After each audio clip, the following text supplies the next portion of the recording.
अच्छा, उनसा शाह ने भी हमें ज्वाइन किया है, टैरो कार्ड रीडर हैं। उनसा को वेलकम करते हैं, उनसे भी बात करते हैं। लेट आई है उनसा, आपको पहले आना चाहिए था।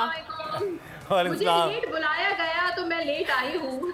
अच्छा, मैं नैयर साहब से बात करते, लेकिन उनसा बताइए कि कोई पाकिस्तान के क्या सितारे गर्दिश में हैं या आज सूरज ग्रहण लग रहा है तो पाकिस्तान पहले ही ग्रहण ज़्यादा हो गया है? हाँ। क्या चक्कर है यहाँ? मुझे देखिए, कार्ड्स के मुताबिक वैसे तो मैंने दूसरे चैनल्स पे ऑलरेडी प्रिडिक्ट कर दिया था कि पाकिस्तान के बहुत कम चांसेस है विनिंग के। और अच्छा। अभी की जो एनर्जी है पाकिस्तान की 5 ऑफ कप्स की एनर्जी है, तो मुझे लगता है कि बिल्कुल लॉस्ट हुए हुए।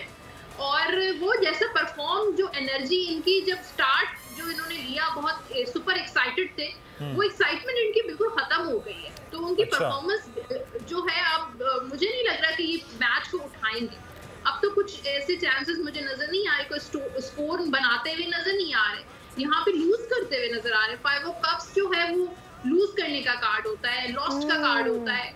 तो मुझे कोई इतनी ज्यादा कोई आपने तो पहले ओवर शुरू होने से पहले आपने हमारी जो होप्स हैं वो भी लूज कर दी हैं कि पाकिस्तान जो है वो आई होप मुदस्सिर के, आई होप उनसा एंड मुदस्सिर के वो नहीं देख रहे हो आपका ये कि आपने ये वाला कार्ड निकाला है जिसमें एनर्जी लो है। नहीं, उनसा ने, मुझे याद है 2018 के इलेक्शन में इन्होंने बड़े बड़े लोगों के हवाले से प्रेडिक्शन की, ये जो हम कहते थे नहीं ये जीत जाएगा, वो हार गया।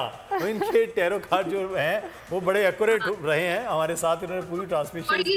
ये देखिए ना, लवर्स का कार्ड है इंडिया की। ये बॉलिंग जो है ना, वो बहुत पावरफुल बॉलिंग है इस वक्त जो है ना, बड़ी एनर्जेटिक नजर आ रहे हैं इंडियंस।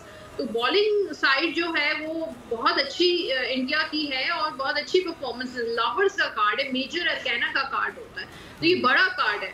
तो और जो पाकिस्तान के लिए इतना माइनर कार्ड है, छोटा कार्ड है, तो हम इससे कंपेयर कर ही नहीं सकते। जो जस्ट अ बैड लक। खुनसा आप हमारे साथ ही रहेगा। सब्सक्राइब करें और बेल दबाएं ताकि कोई खबर रह न जाए।